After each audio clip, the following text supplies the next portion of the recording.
Hi friends, are you ready to get started? Okay, we're gonna get started with a warm-up. I'm gonna say a word and I want you to tell me what the first sound is that you hear in the word, and you can do it with me. Join us, the Chartwell Teaching Institute, for a day of literacy coaching at R.O. Hardin Elementary School in Hollister, California. So today I'm going to start off in Martha's kindergarten classroom, and I'm going to do a demo lesson with one of her small groups. And I know that they are on a lesson covering uppercase R and the new red word put. And then we'll get to also see a little bit about how the classroom works together as a whole, where we have small groups of instruction happening at the same time. Rip it up and run to the park. I know. What? R and a O. This is the word put. Put. Like, put your shoes on. We're gonna think about how many sounds we hear in the word put. Can you show me your tapping fingers? So we're gonna read the sentence and we're gonna look out for the word put.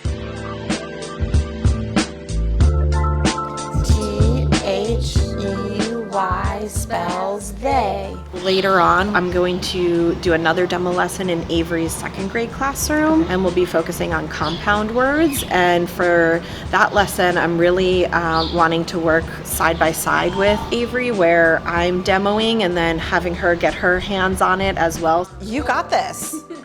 Let's put it together though, okay? Bob, cat, bobcat.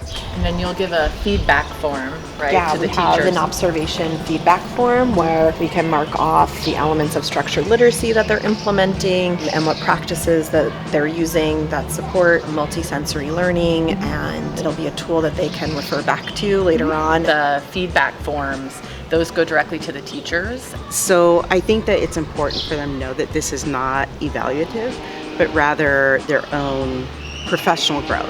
And ultimately, it helps the progress of students moving towards becoming proficient readers. I took notes on everything, and of course you don't do every single thing in every lesson, and that's fine. So the part that I want to highlight here is the vocabulary development. An example of that would be the bobcat. Talking about what a bobcat is, Molly had them circle the bobcat on the page so that to incorporate that visual. And then also backpack, and then you went around and asked them to use their own language. What color is your backpack? Right. Overall, I thought you did such a wonderful job. It's so obvious that you have such a good relationship with them. Do you have any questions for us? So I mentioned this to Molly, but a big struggle that I have is finding a good place to introduce new concepts. I think that's the part of where going beyond the manual is really important, and like using your creative side of teaching and bring in hand motions or other visuals to make it a little bit more engaging. Okay. Later on in the day, I'm also going to have the opportunity to observe Nikki, who is one of your literacy specialists, and I know she's been dying for some feedback too, so I'm excited to see her teach, and I know she's awesome. CTI has been amazing. I mean, the strengths that you just honored me with wouldn't be here if it weren't for CTI. And the nice thing is too that like if we have a question, we're always able to email or send a message somehow and say, how do I do this? And it's been wonderful, and it's made a great impact on my teaching and my students' learning.